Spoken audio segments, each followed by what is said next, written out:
Uh, it's a little misty out there today, so sorry we didn't have you up on the hill yesterday. It was gorgeous. Though the flip side of when it's a little misty, sometimes it means it's easier to get into the buildings. Yesterday it was about a 30 to 40 minute wait to get into the Senate buildings, I was told. I snuck in the House side through a back door, but I really did. Used an old staff entrance that wasn't supposed to. But just before we get up to the Hill today, and I know we're going to do a lot of talking this morning, and you guys went through a lot of the bills yesterday, I just kind of wanted to do a little bit of level setting, and if there are questions about the Hill or any of these pieces, feel free to just shoot a hand up, and the speedster Nikki over here will race that microphone over because we are recording again, right, Nikki? Yep, okay. And we'll act this. So I think just to sort of start, for those of you who are not repeat offenders, returners to Washington, what we have, and you think about a congressional office, you have about 8 to 10 people typically in an office, right? You have, obviously, the member of Congress, but you have their chief of staff, you have a legislative director. Usually there are about 2 to 3 other legislative assistants in that office. And so the legislative director and the legislative assistant, or LA, handle all the policy that comes through the shop.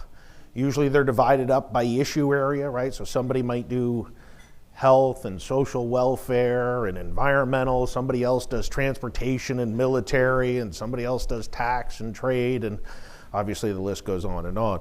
But that's the core legislative team. So a legislative director, 2 to 3 legislative assistants.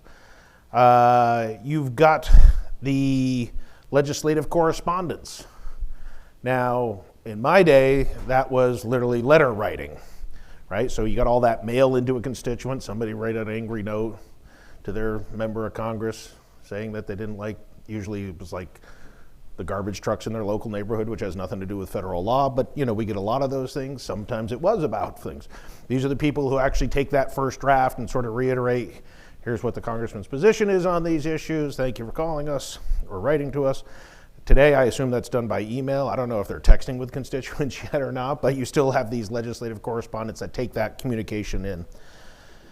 I think you then have the communication side, somebody who's dealing with the media for that member of Congress, might be a communications director or a press secretary. And then there's usually a couple people that you meet as soon as you walk in the door. And that's usually the staff assistant, who's just sort of taking all the incoming. And then the scheduler, the person who's in control of figuring out where the member goes, what meetings they're going to take, for how long, how to get them around town, how to get them back to their district. Now, the interesting thing about this, if you look at this, the average age of a legislative assistant on the Hill is 29, right? So somebody, and you will see, somebody usually comes out of college at 22, gets that first job as that staff assistant, maybe they get the scheduler job, they're there for a year or two, and then they sort of drift over to be a legislative assistant, get a policy area, start working those areas. So you see that sort of sweet spot between about 25 and 35 for the policy staff on the Hill. And if you're still there at 35, you're an old geezer. And I will tell you this is not just in the member offices, this is also true of the leadership offices. I will never forget, we were in the midst, actually much like today, a government shutdown debate and trying to figure out how we were going to get out of this, what we were going to pass through the House. And we had this big meeting in the Capitol, and the Speaker's office is there, the leader's office was there, a couple of the key committee folks were there, which is why I was there. And we're going around the room, and I realized at some point, like, oh my God, myself and Neil Bradley, who at the time worked for the leader, were the oldest guys in the room, and we were 38 at the time. And I thought, what the hell is going wrong with this country? Like, how are we the oldest 2 people in the room trying to figure out how we avert a government shutdown? Like, we didn't have any more senior advisors to us. So it's a young person's game up on the Hill. That's what I'm going to tell you. Yes, question? What do they want to be? So question was, what do these 29-year-olds want to be? Hopefully a better version of me, right? A lot of these people they want to be the chief of staff first, right? They want to work their way up through these positions, become a chief of staff. Some of them, though not very many, will also want to run for Congress or become an elected official, right? They might go back home, become a state rep, a state senator, come run for Congress someday, maybe run for governor, right? So some of them actually want to make that switch from staff to member. By the way, this reminds me of a little thing I often say, right? Which is, are there no teachers in the room, right? Okay, I'll start with this one, right? I will say this, I don't necessarily think good teachers always make good principals, right? Good ball players don't necessarily make good coaches. Good staff don't necessarily make good members, right? It's kind of an interesting fact, right? And sometimes I'm sure many of you say, good workers don't always make good managers, right? You can be in that industry, you can know it for a long time, but it's a different skill set when you flip these things. I will say this, I had a dear friend of mine, was a terrible legislative assistant. He is one of the best lobbyists I know, right? But he just didn't have that detail, patience to write lengthy memos, to sort of get into the weeds, to present it to the boss in the right way. But come in, know 1,000 people up on the Hill, all the members, know what moves them. God, he could do that great. And is still a great lobbyist to this day, right? So there's a different thing. So what do they want to be? Typically, they want to work their way up to be the chief of staff. And then they probably want to consult, work in consulting is isn't just a monolithic block either, right? There's a lot of different ways to consult. I have a dear friend, I joke that if I showed up to an Apple store, they should immediately fly in the regional manager, because I've owned 2 of every Apple product since the early 80s, right? Like, I don't know what it is. Sorry, Steve Jobs got me early, and I've been buying everything since. I've got a buddy who does Apple's tax work. I would go crazy trying to do Apple's tax work all day. I just can't do it, right? Love the company, love their products. I'm fascinated by what they're still innovating. And I love taxes. I do a lot of tax work. I couldn't do that job all day, right? So you've got the kind of corporate tax piece. Sometimes you're just the Republican for that company. Sometimes you're an issue specific. There's trade associations, right? So you're kind of sectorally divided there. And then there's more of the multi-client piece that I do. So, I work healthcare issues, I work tax issues, I work energy issues. We do it for a lot of different companies, a lot of different sizes. So, but generally that's kind of the workflow, is to start out answering the phones. I don't know if people still make copies actually anymore, because it's just all emailed, right? But, you start out answering the phones, get a policy area, become the ledge director, become the chief of staff, then probably move into consulting. That's a very standard route. So again, relatively small, right? Members of Congress represent a little over 600,000 people. They've got 10 people in Washington to handle that. They've usually got about that many people back in the district also handling that, and that could be in multiple district offices depending upon the size of the district, the geographic size of the district. So that's what you're going to expect when you go up there. So there's, as clearly you can tell, there's a lot of incoming for these 10 people, and more importantly, a lot of incoming for these 3 or 4 people handling the entire policy portfolio for a member of Congress. The other thing I would note about the legislative team, right, those 25 to 35-year-olds, the average 29-year-old, they are the one thing that stands between you and how that member votes, right? So if you go up there today and you meet with a 23-year-old brand new LA, that is the one person who is going to make a recommendation to the boss whether or not to co-sponsor a piece of legislation, whether or not to vote for it when it goes to the House floor. And maybe the chief of staff comes in and tilts it one way or the other, maybe probably for some political reasons, but that's your policy gateway to the member of Congress, right? They hold an immense amount of power in terms of influencing the member of Congress. So, that's we just have to know and respect the kind of influence that those folks have. So, looking through this, so what are the fundamentals of engagement? You guys all know this, right? To the extent we can, we want to be on time. We need to know the audience. Think about, again, not only where are they at in their lives. Like, I love it when I go up and talk about mortgages with a bunch of 23-year-olds. They're looking at me like, man, I barely make rent. I don't know what you're talking about, right? Like, they've never heard of a ninja loan. They weren't buying houses in the mid-2000s, right? I don't know what a no-income, no-job loan looked like. The competing demands, again, I just talked about this, right? I mean, all of the incoming, they have a breadth of policy issues. They have a million different things. They're going to be talking about FSAs 1 minute and the Sierra Club the next minute and tax policy the next, right? They've got all of this incoming. Plus, the member of Congress might call at any given moment and say, hey, where are we at on this? I got to go walk into this meeting. The leadership might call. The committee might call them down and say, hey, we've got to know where your boss is on these. So a lot of incoming for these folks. The other thing I would note as you walk up to the Hill, number 4 is probably one of my favorites, hallways. You will stand up, awkwardly, 3 or 4 or 5 of you pinning a staffer up against the wall usually and having a conversation while dogs walk behind you, people walk behind you. That's normal. Capitol Hill is very small. The offices are very small. So there's not a huge conference rooms. Now, for those of you who get to go over to the Senate side, you will see conference rooms. It's amazing. We're very jealous on the House that they have conference rooms. On the House, there isn't that, right? So they have, generally there are sort of 3 parts of a congressional office. There's a little room that all the legislative folks, the legislative assistants, the legislative director, the comms team, and the legislative correspondents sit in. There's kind of the main entryway. Usually you have your staff assistant, your scheduler, maybe your chief kind of has a little nook in there. And then you have the vaunted member office.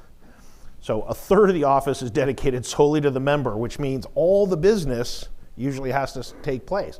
So today up on the House side, the members aren't here.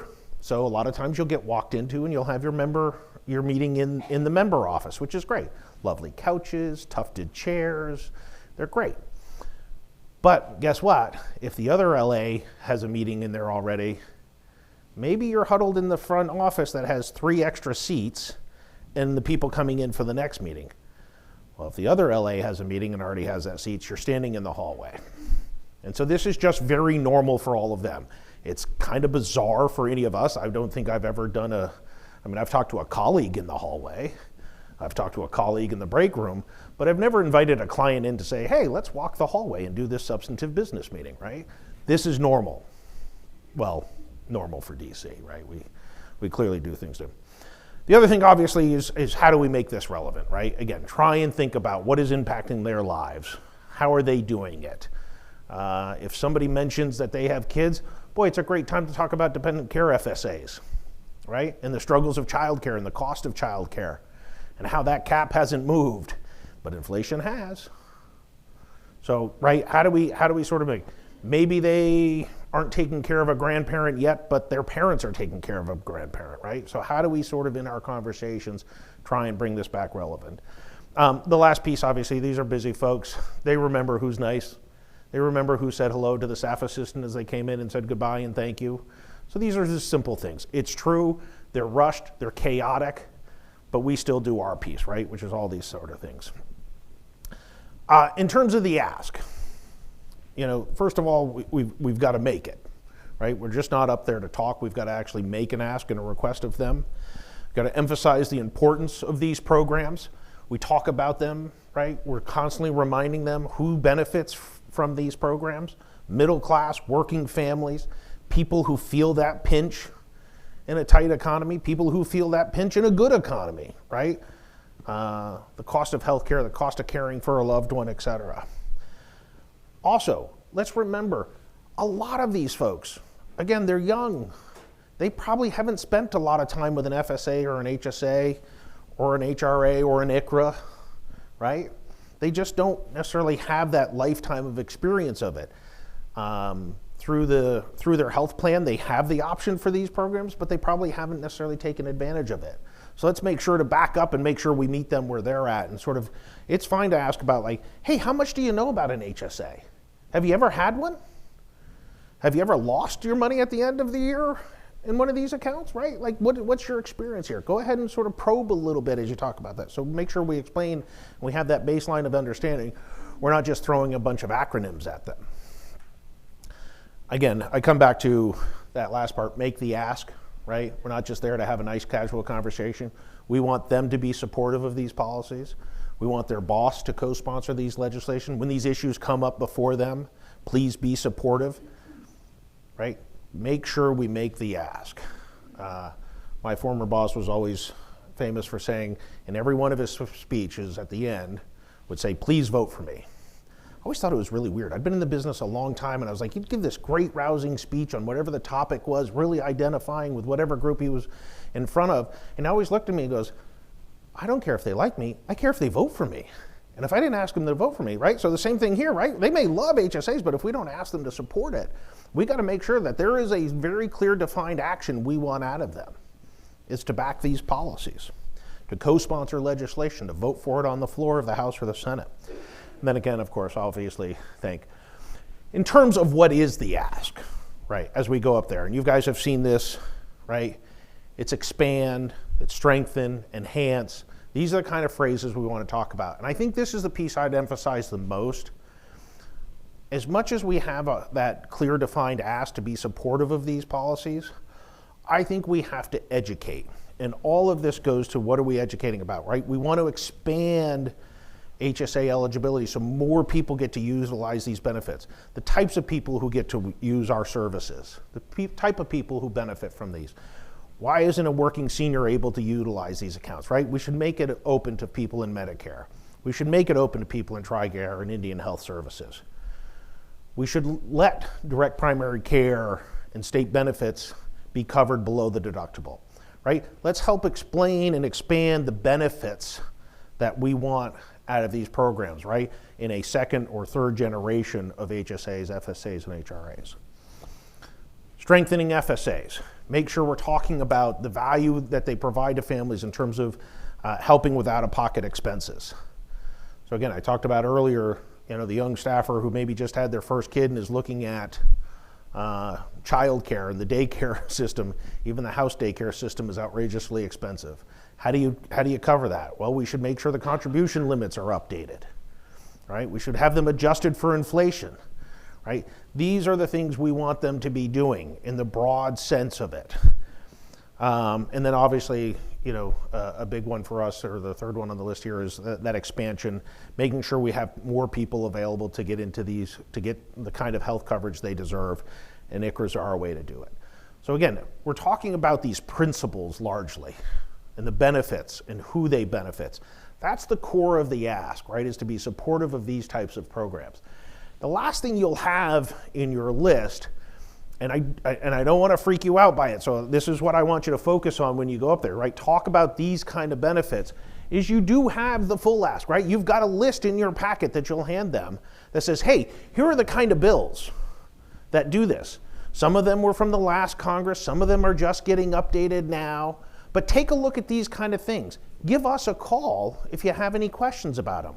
I don't want you to go through HR 548, which is the new bill number this year for the HSA Modernization Act, which is that Medicare, TRICARE, Indian Health Services bill. You don't need to go through that. There's a list there. But I do think we need to point to it at the end and say, hey, here are the kinds of bills that as you hear about these, as they get reintroduced this Congress, as they come up before you, to consider, and we'd love your support on these types of things, right? Again, don't read through that list. There's so many on that list. That's the job that we do. Again, you remember yesterday I sort of talked about that, the ability you guys to provide that in real life experience, like, hey, I've got a constituent that's interested in these policies. They're helping to cover workers in my district. And so when Sage comes up next week and says, hey, remember, right? They're like, oh yeah, right. I know that's important to my district. And I'll go through these later on and throughout the rest of the year as we continue to do that work on your all's behalf.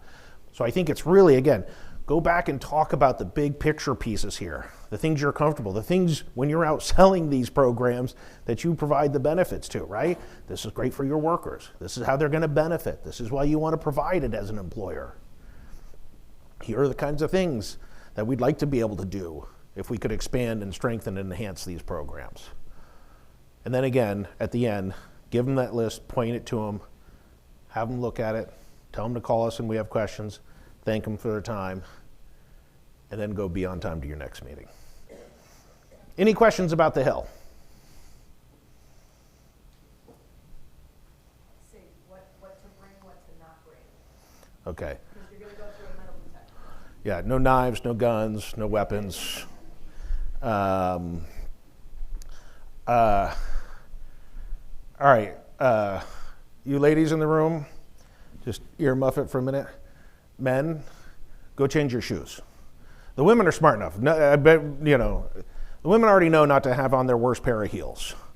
You're gonna walk 6 miles today, a good chance of it, right? Your Fitbit's gonna hit, you're gonna see that little floating sneaker icon at some point today, because you will hit it. For you Fitbit users, I don't know what the Apple Watch does, right? But I love it, my men, who tend to look like me by this age, right? Who walk around in that leather-soled shoe. Yeah, go ahead, I'll get you guys at the next one. So I will say, if you got a chance and you got a decent pair of sneakers, wear them. They look great with suits these days. So be sensible about the footwear up there. What to bring. You are going to go through metal detectors in every building. Once you're in the building on the House side, you can tend to stay. If you can find your way through the tunnels, you can stay there. But if you leave a building, you're going to go back in. If you flip over to the Senate side, or from the Senate side over to the House side, you're going to go through metal detectors. So, like, I will tell you, I know exactly, I have 4 things in my pockets that I have to take out when I go through a metal detector. My earbud case, my key fob, my phone, see if I can do this without dropping everything, and my wallet. Those 4 things go in. And this is how I go in and I work on a daily basis. I count 4 items, they go into the bucket. I come out the other side, I put 4 things back in my. So if you've got a bag, be prepared to have everything come out of that. Anything with metal, belts are tough. I have on, because I got to go up to the Hill today, my TSA approved plastic belt today. So those are the kinds of things to have. Keep your folders with you. They'll put them through. You'll just put them on the conveyor belt. Put them in a bin. Usually there is some sort of bin or round bag or round tray that's available for you. Put them in there, because things do fall through the cracks on the other side. Shoes often, depending upon your shoes, will take those things off. So again, it's a little bit of an inconvenience once you get into the building. Your water bottles, your food, leave all that stuff behind if you can. You just want to kind of strip it down to have your packets, your handouts that you leave, and then just prepare to take off your overcoats and take off any of the metal. If you got your big iced tea gold chain on, be prepared for that one. Yeah. No wrappers in here, okay, that's good. Work on that joke. 1 wrapper in the back, there we go. Yeah, take your clock off, yeah. You're gonna wanna put that on the belt. Yeah. Question here. Any advice on framing these benefits in general when speaking to a Republican staffer versus a Democratic staffer? Yeah, so the question is how to frame them when you're in a Republican office versus a Democratic office. I want to be careful here. I really try not to have 2 different messages. One, because it just, we want to be honest and straightforward with both. I will also say, I think right now, it is easier to message to the 2 parties for as, fraught as the politics are right now and for as intense as the politics are right now. It's actually a little easier to message to both because of the era of populism, right? So in Democrats, we used to always talk about, working class families, right? And now in Republican offices, they don't care about the business interest or what the business can save by having, consumer-driven healthcare accounts. They care about, well, what's the benefit to the worker? And so I think my message to you is talk about the end user, right? The end benefit of it. You might get a staffer who, especially on the Republican side, will ask you about, well, what does this do to healthcare spending? And if we want to get into the theory at that point about how consumer-directed accounts make us better purchasers, which make us better cost controls and provide greater innovation and competition, and we can go through all of that. But I think I'd start with, regardless of where you are, talking about, hey, doesn't that senior who's still working deserve to have an account so they can help pay for these costs? Why are they all of a sudden penalized, right? Just because they hit a certain age? Doesn't make any sense to me. Because you served in the military and you're on TRICARE? That doesn't make any sense to me. Because you're a young family and Congress set a cap on dependent care FSAs, right? Like, we need to be helping these kind of people with these kind of policies. So I think that's a lot of it. I will say, in Democratic offices, and this is, we have been on a slow shift here over the last 15 years or so, where as these accounts have become more popular, we're getting a little bit better reception on the Democratic side, but we still get a little bit of that resistance to, the old healthy and wealthy, right? These are tax shelters for healthy and wealthy people. Not so much in the FSA space, but, in the HSA space. So I think as we continue to talk, that's again just another reason to start and stay with who is the end user beneficiary, right? Working class families who struggle with these and other costs. Bill, I'll come back to you in a minute because Chris Bird. Did you talk about HR 919? Not on the slide, and as related to out of the house to the Senate. That's probably. Oh, chronic care. Chronic Disease Flexible Coverage Act. So that got out of the House, I think, last week by voice vote, and so it's over to the Senate. It's a beautiful bill because it has no budget score, and so anyway, I just wanted to make sure that was on people's radar screen because that was one of our asks. Yeah, Chris, I don't know if you saw, I did not put up all of the asks here. Again, I was just sort of referencing these as on the list, but the chronic care bill is over on the Senate side, so that's probably one to, if you're in the House side, you can say thank you. If you're on the Senate side, it's one to definitely push, say like, hey, again, House did this by voice. It's got no score. It's a common sense reform. Let's go ahead and get that done. But again, I think we still are mostly, I think our messaging and education on this is the most important piece, and then handing them that list of bills to take a look at on this piece. Bill, you had a question about.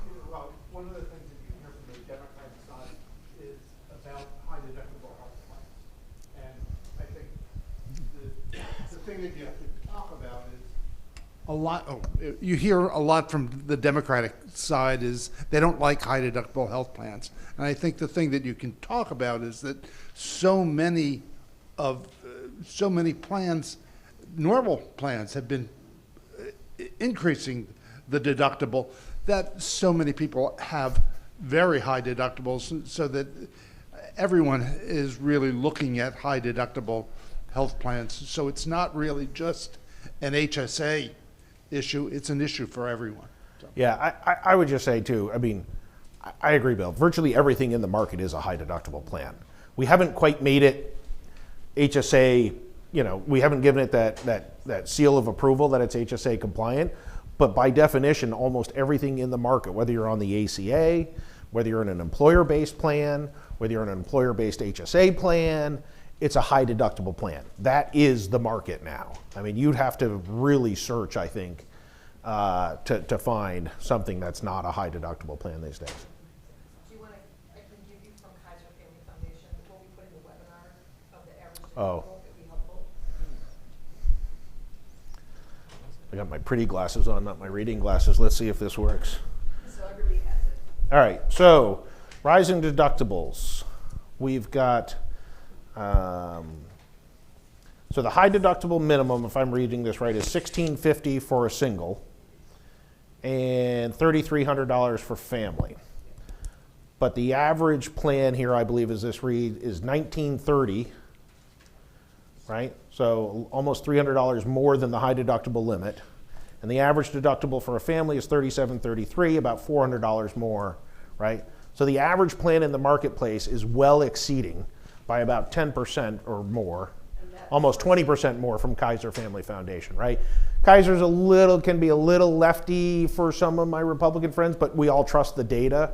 We like their data more than their policy recommendations, so I think it's totally fine, right? So again, you can have in your mind, if you do get that pushback on Kaiser, Kaiser's gonna tell you some of the best data out there that the average plan is probably 20%, nearly 20% over a high deductible plan for either a single or a family member, so.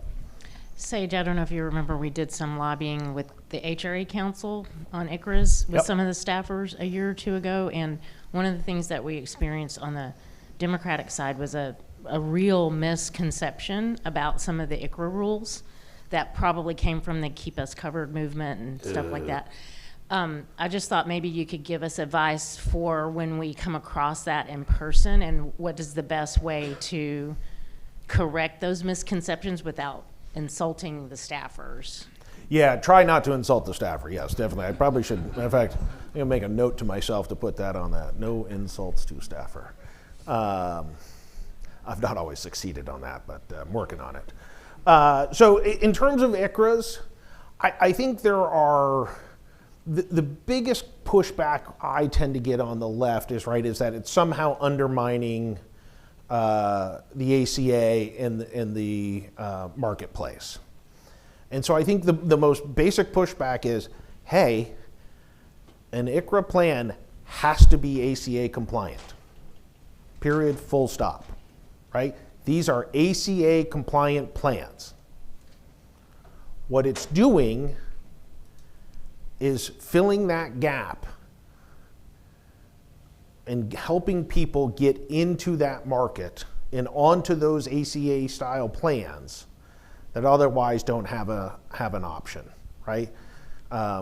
I'll be honest, depending upon your audience, you gotta be careful with this one. I view it as kind of in some ways the gateway drug for health insurance and for health coverage through a lot of the employer market space. It's that first step. It's great because it gets employers starting to get involved, right? It's that first easy step for them before they go fully into offering a plan themselves. And this is where we should want to be, right? An ACA compliant plan and helping people get on it. That's what an ICRA does. Where's the pushback? But again, I think right there, it's a very clear misperception, as if they're out there buying what is often termed, junk insurance, right? And they don't think it comes with that full compliance piece. So I think we just have to set the record straight there on that side. I think the Republicans tend to like that it is that sort of gateway, right? Like, hey, I'm starting to get employers, I'm giving some help to, both the worker, but I'm also trying to figure out, like, hey, how do I get somebody maybe to get a little bit more involved in their employees' coverage, but not having to saddle them with the full cost of trying to figure out, whether to go to a cafeteria style plan or what have you. Other questions about either what we're going to talk about or moving around the hill? I would suggest, for those of you who take stairs today, hold the railing. There's a lot of marble up there. You know what happens to marble after 200 years? It wears, and you won't see it, but there are little grooves. And guess what? It was misting earlier. I don't know if anyone's just come in lately. If it's still misting, what happens to marble when it's wet? You guys are great. Look at this. Slippery. That's right. A+. I'm serious. Use the handrails. I'm the first one to grab the handrail when I'm going up or down those stairs, especially in the Capitol, but also in all the office buildings. There's a lot of marble, and you will slip, and the person before you. So it's a great way to get your extra steps in, but do be careful. Any other tricks up there? Kara, have we heard if, by the way, Kara Furman in the back on my team who helped get all your meetings. Round of applause there.